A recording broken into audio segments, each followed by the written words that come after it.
So I'm running for city council because I started going to city council meetings and I thought, I think this should be done differently. And I was talking to my much better half about it, and he said, well, maybe you should run. And I said, fine. And he said, fine. And if you've ever had a conversation with your significant other that goes to fine, you know what happened next. Now I'm running for city council. As a former newspaper reporter, I've found it really frustrating that it's so hard to get information or consistent information from the city council. And I think that a city council should have nothing to hide from its residents, particularly East Lansing and MSU. We have such a committed, smart, diverse community that everyone should be involved. This is our community, and there should be no reason to obfuscate or hide behind shady land deals. We can handle the truth. We deserve the truth. The first thing I would like to do is get students more involved. Students often don't realize how much the city affects their life. Parking tickets, yes, that is a city issue, at least when they happen on this side of Grand River. The move-in debacle at the hub, well, that comes down to a certificate of occupancy. I'm thinking about ways we could change the certificate of occupancy rules so we never have a flub like that again.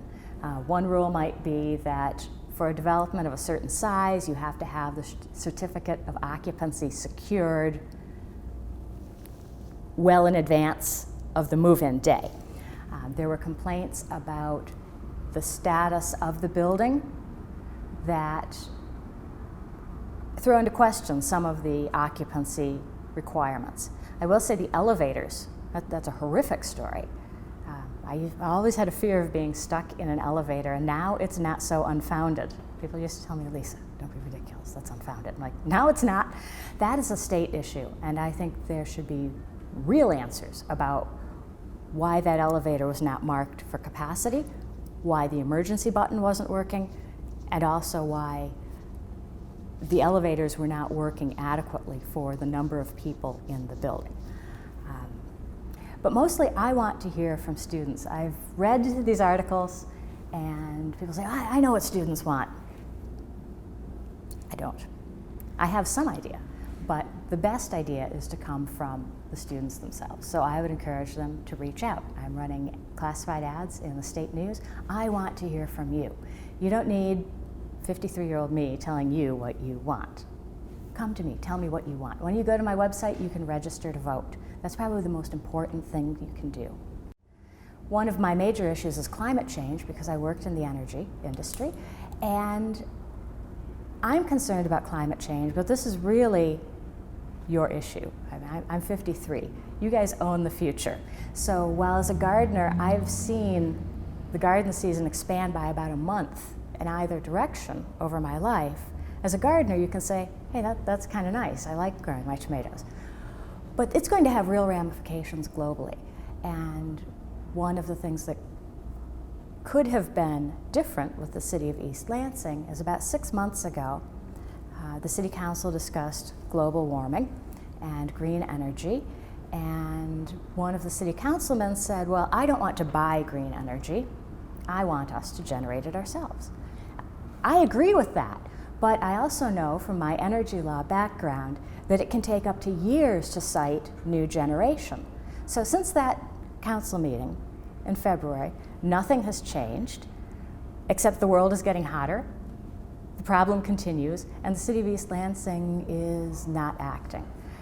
I say that we act now and act on what we have available to us now, and that we aim for the perfect, but not let it get in the way of the good. I'm working on an energy plan that would put solar panels on city buildings.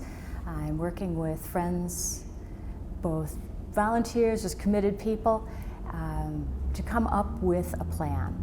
One of my plans is simply to paint rooftops white. It's a really small thing, but on the other hand, it's a really doable thing. We can start there and keep going.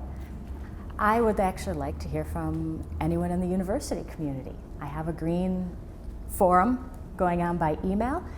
Go to my website, fill out the contact form, and I would love to have people involved. You guys own this issue. People my age, 53-year-olds, pudgy little 53-year-olds on the city council can't stall this issue for you. It's too big. You have a role to play. Please join us. As someone who remembers this town many, many years ago, the development is generally a welcome surprise, but it's a little unmooring because there used to be no buildings taller than 2 stories. Right now, I think we may be at saturation point with new apartments for students.